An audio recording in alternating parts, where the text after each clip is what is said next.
Bem-vindos a esta análise exclusiva. Olha só, hoje a gente vai direto ao ponto e destrinchar um material de nível corporativo avançado. É basicamente um mapa, sabe? Um mapa detalhando as reformas tributárias críticas no Brasil para 2026. Se a sua empresa funciona como uma extensão da vida financeira, bom, o cenário mudou drasticamente. Aquelas regras antigas não funcionam mais e o nível de exposição ao risco atingiu um patamar inédito. Então o que a gente vai fazer aqui é estruturar essa recalibragem imediata que as finanças corporativas e pessoais exigem agora, passo a passo, direto da fonte dos dados. E para começar, aqui vai um verdadeiro choque de realidade. A nova Lei 15.270, de 2025, trouxe uma mudança severa. Preste atenção nesse número, 10%.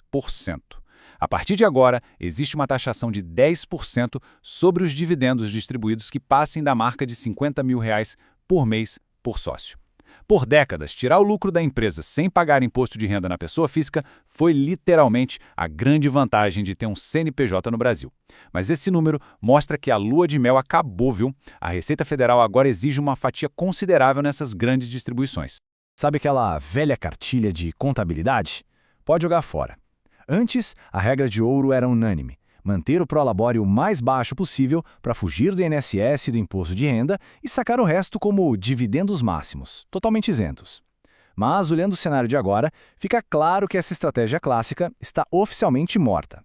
Não adaptar a operação para esse novo modelo, que aliás exige um prolabore minuciosamente calibrado e dividendos contidos até o novo limite legal, bom, isso vai custar muito caro para o bolso do seu negócio. Para garantir clareza total, nosso roteiro de hoje é bem direto. A gente vai passar pelo novo cenário tributário de 2026, os perigos da mistura patrimonial, o duelo entre prolabore e dividendos, como reduzir impostos legalmente e, para fechar, blindagem e compliance fiscal.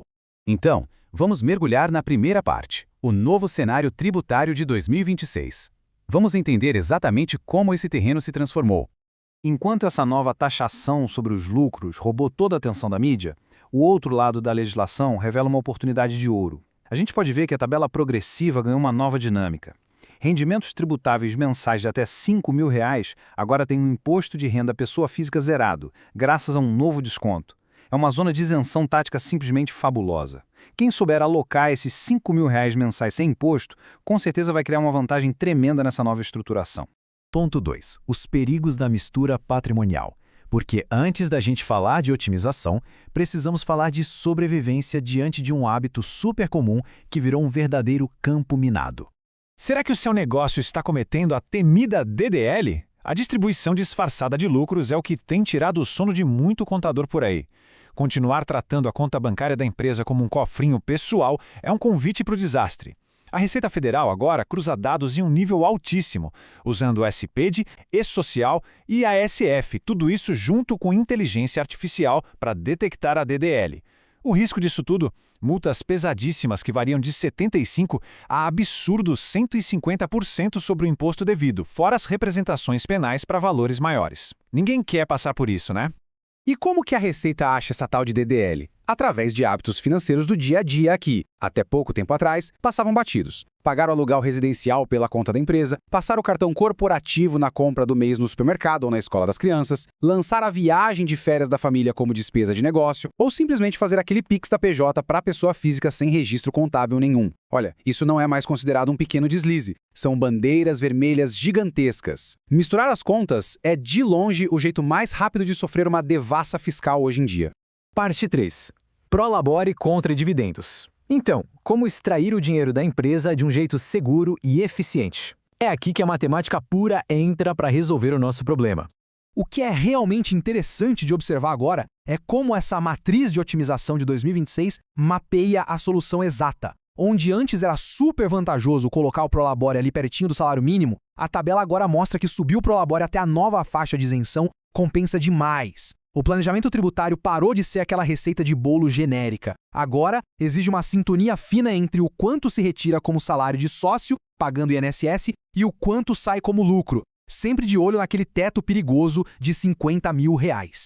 Se a gente pudesse resumir toda essa matemática tributária de 2026 em uma única estratégia bem direta, seria o ponto ideal financeiro, a zona de ouro. A recomendação clara aqui é cravar o prolabore exatamente entre R$4 e R$5 mil, E por que isso? Porque se garante uma contribuição decente para o INSS, enquanto se aproveita o imposto de renda zerado pelo novo desconto da lei. E junto com isso, os dividendos mensais isentos precisam ficar limitados àquele teto estrito de R$ 50 mil por CNPJ.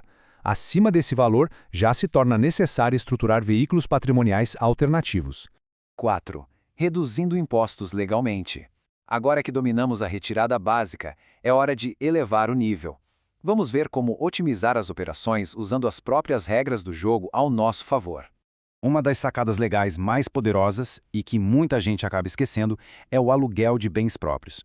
Imagina o seguinte cenário: um imóvel pessoal que a empresa passa a utilizar. Ao alugar esse imóvel particular para a própria pessoa jurídica, pelo valor justo de mercado, o efeito é impressionante. A empresa ganha uma despesa totalmente dedutível, o que abate muito o imposto corporativo, especialmente se estiver no lucro presumido ou lucro real. E na pessoa física? Bom, o aluguel recebido é tributado pela tabela normal, mas tem zero incidência de INSS sobre o valor. É uma jogada altamente inteligente para transferir riqueza, reduzindo o atrito fiscal. E uma vez que esse capital chega limpo e legalizado na esfera pessoal, ele não pode voltar ou ficar exposto aos riscos do dia a dia da empresa, de jeito nenhum. A pirâmide de acumulação mostra o caminho certinho. O passo número 1 é focar na liquidez e segurança, construindo uma reserva blindada na pessoa física.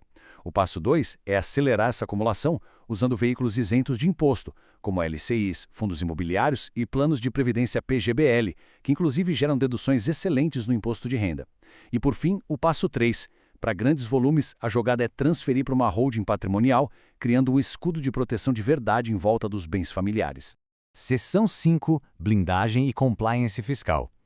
Indo agora para a prática, a gente precisa entender que uma estratégia brilhante no papel só sobrevive se os processos do dia a dia estiverem verdadeiramente blindados. Aqui temos as 10 regras de ouro, e o ponto crucial delas é um só: consistência. A Receita Federal não olha mais só para a matemática isolada de um único ano. A análise deles foca no histórico. Então, manter uma contabilidade rigorosa é essencial, até mesmo para quem está no Simples Nacional. Outra coisa muito importante: o Prolabore nunca, sob hipótese alguma, deve ser zerado. Isso soa como um alarme imediato lá nos sistemas fiscais. Além disso, as distribuições de lucros só devem acontecer sobre lucros que estão comprovados no balancete, registrando tudo bonitinho em ata societária simples. O rigor na documentação é o único escudo que funciona de verdade. Esse dossiê mínimo de compliance funciona como um kit de sobrevivência corporativo que é simplesmente indispensável. Se bater um auditor amanhã, são esses documentos que vão separar uma explicação rápida de uma multa devastadora. Toda operação exige, mês a mês, a folha de Prolabore assinada, balancetes atualizados, recibos exatos para cada centavo de lucro distribuído e contratos comerciais formalizados e assinados para qualquer transação entre o sócio pessoa física e a pessoa jurídica, seja um empréstimo ou um aluguel. A era da informalidade fiscal, onde dava para misturar contas e sacar o máximo do caixa sem deixar rastros, chegou ao fim. O ano de 2026 traz uma malha fina de dados altamente inteligente e cobranças muito reais. Com base em tudo que a gente viu aqui, desde a calibragem cirúrgica do Prolabore até a criação daqueles dossiês de compliance, o caminho para proteger e multiplicar o capital está muito claro. E o cenário de agora deixa a gente com uma provocação final. A estrutura empresarial que existe hoje suportaria uma auditoria baseada nessas novas regras do jogo? Fica aí a reflexão. Auditar a contabilidade atual e agir com inteligência estratégica é o passo definitivo para o sucesso patrimonial. Um abraço e até a próxima análise.